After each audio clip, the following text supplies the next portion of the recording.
ব্রাহ্মণবাড়িয়া ২ আসনের নবনির্বাচিত সংসদ সদস্য ব্যারিস্টার রুমিন ফারহানাকে সরাইল উপজেলার কেন্দ্রীয় শহীদ মিনারে পুষ্পস্তবক অর্পণে বাধা দেওয়ার অভিযোগ উঠেছে।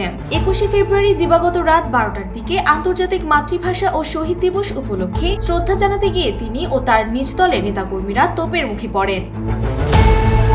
প্রত্যক্ষদর্শীরা জানান, রাত ১১:৩০টার দিকে রুমিন ফারহানা তার সমর্থকদের নিয়ে শহীদ মিনার প্রাঙ্গণে পৌঁছান। শ্রদ্ধা নিবেদনের জন্য বেদির সামনে অপেক্ষা করার সময় উপজেলা বিএনপির সাবেক সাধারণ সম্পাদক আনোয়ার হোসেনের নেতৃত্বে একদল নেতাকর্মী ভুয়া ভুয়া স্লোগান দিতে শুরু করেন। এ সময় রুমিন ফারহানার সমর্থকরা পাল্টা স্লোগান দিলে পরিস্থিতি উত্তপ্ত হয়ে ওঠে। দুই দলের মধ্যে ব্যাপক ধাক্কাধাক্কির ঘটনায় শ্রদ্ধা জানানোর জন্য আনা পুষ্পস্তবকটি ভেঙে যায়। জীবন অবাক না করলে কে করবে? 28% মিল্ক ফ্যাটের অবাক করার সাথে ফ্রেশ মিল্ক পাউডার। জীবন অবাক করুক প্রতিদিন। শেষ পর্যন্ত শ্রদ্ধা নিবেদন করতে না পেরে সমর্থকদের পাহারায় এলাকা ত্যাগ করেন রুমিন ফারহানা। এই ঘটনার প্রতিবাদে ক্ষুব্ধ সমর্থকরা ঢাকা সিলেট মহাসড়কের শাহবাজপুর এলাকায় টায়ার জ্বালিয়ে প্রায় ১ ঘন্টা অবরোধ সৃষ্টি করেন। এতে যান চলাচল ব্যাহত হয় এবং তীব্র উত্তেজনার সৃষ্টি হয়।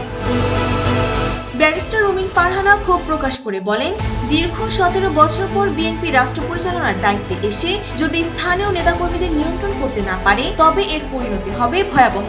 দলের ভাবমূর্তি রক্ষায় এদের বিরুদ্ধে উচ্চ পর্যায়ের সাংগঠনিক ব্যবস্থা নেওয়া জরুরি। অন্যদিকে জেলা পুলিশ সুপার শাহ মোহাম্মদ আব্দুর রউফ জানান, ভিডিও ফুটেজ বিশ্লেষণ করে বিষয়টি তদন্ত করা হচ্ছে এবং আইন শৃঙ্খলা পরিস্থিতি নিয়ন্ত্রণে পুলিশ তৎপর রয়েছে। Desk report, Bangladesh bulletin.